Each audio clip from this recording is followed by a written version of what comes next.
Saudara, kejamnya Zionis Israel dalam perang Gaza dan menghambat bantuan kemanusiaan dialami langsung aktivis Indonesia Wanda Hamidah.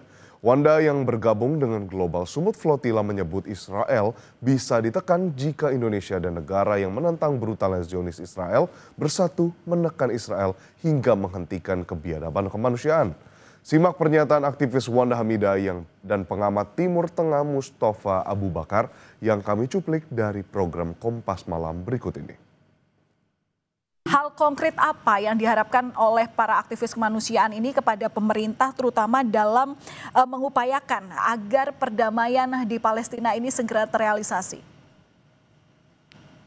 Hal konkret yang sebetulnya warga dunia inginkan, nggak cuma rakyat Indonesia saja, adalah Indonesia berperan aktif untuk melindungi rakyat Palestina dengan pertama melucuti senjata tentara Israel.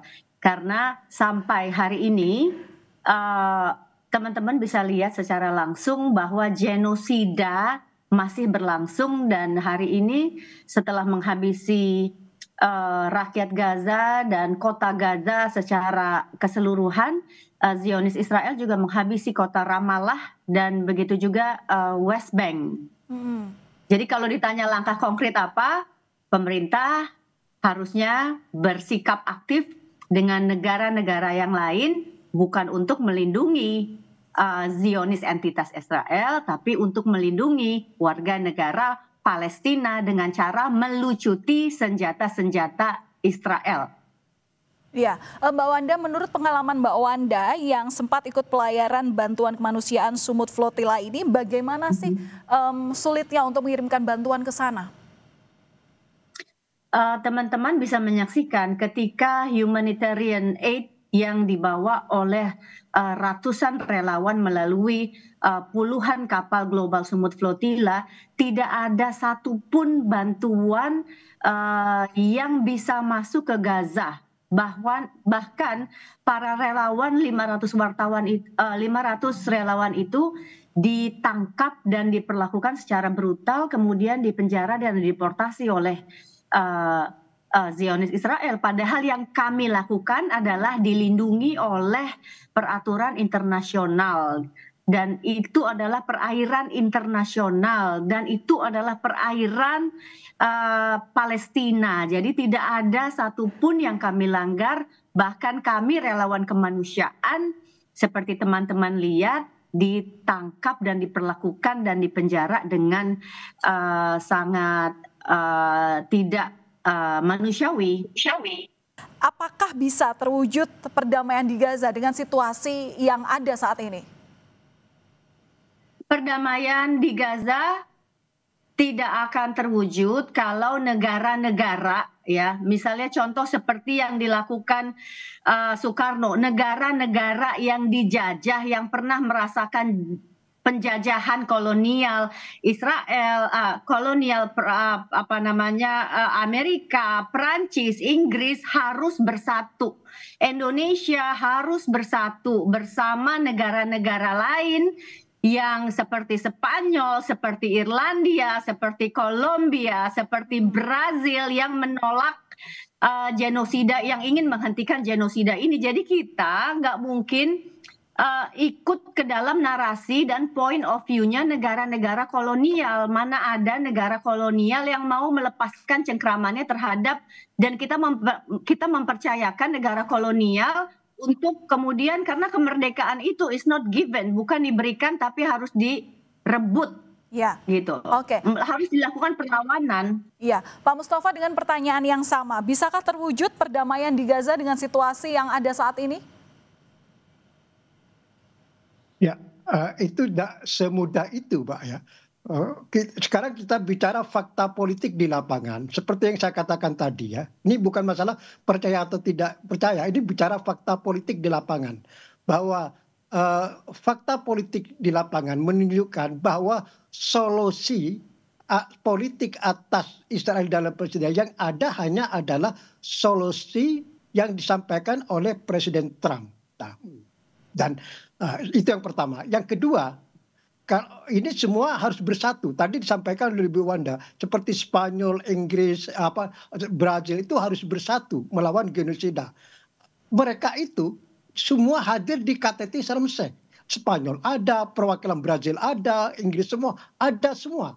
Artinya konferensi di Sarmsek tersebut itu adalah menunjukkan kebersatuan internasional, atau dengan bahasa lain menunjukkan solidaritas internasional bahwa perang Gaza ini harus berhenti. Ya. Perang Gaza yang dibayar sangat mahal oleh rakyat Palestina ini harus dihentikan. Tidak ada kata kompromi, dan terbukti ya bisa terwujud ada gencatan senjata walaupun Israel masih melanggar ya, tapi dibanding sebelum tercapai kesepakatan gencatan senjata jauh. Tinggal sekarang itu adalah menekan, seperti yang katakan tadi, Amerika harus bisa menekan Israel supaya menghentikan melanggar gencatan senjata tersebut. Karena hanya Amerika, atau persisnya hanya Presiden Trump yang bisa menekan Israel menghentikan aksi genosida di Israel ini, di jalur Gaza ini, maaf ya. Dan ini siapa yang membantah sekarang?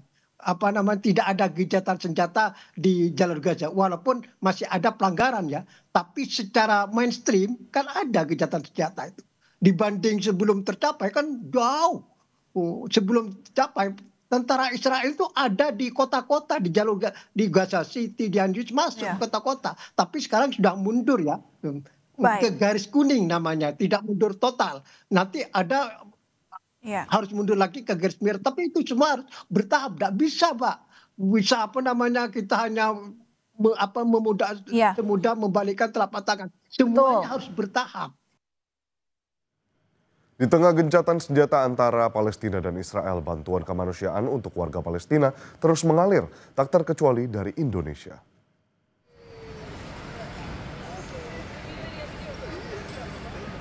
Saudara, bantuan donasi masyarakat Indonesia melalui lembaga kemanusiaan akan diserahkan kepada warga Palestina, mulai dari bantuan bahan pangan hingga mobil klinik.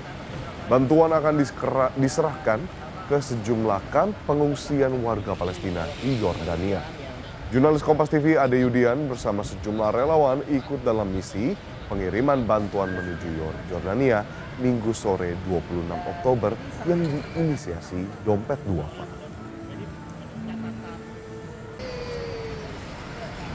Dompet Duafa akan kembali mengirimkan tim kemanusiaan Dompet Duafa untuk mengirimkan misi kemanusiaan bantuan untuk Palestina. Ini merupakan gelombang ketiga di tahun 2025 ini. Sebelumnya yang terdekat adalah bersama Global Sumut Flotilla di bulan September lalu. Misi kali ini tentu berbeda dengan yang sebelumnya. Satu, kita ingin mengirimkan bantuan dalam bentuk paket sembako atau kebutuhan pokok ke dalam Gaza. Yang kedua, kita ingin juga mencari titik untuk pembangunan shelter bagi beberapa pengungsi yang sampai hari ini infonya masih di tenda-tenda.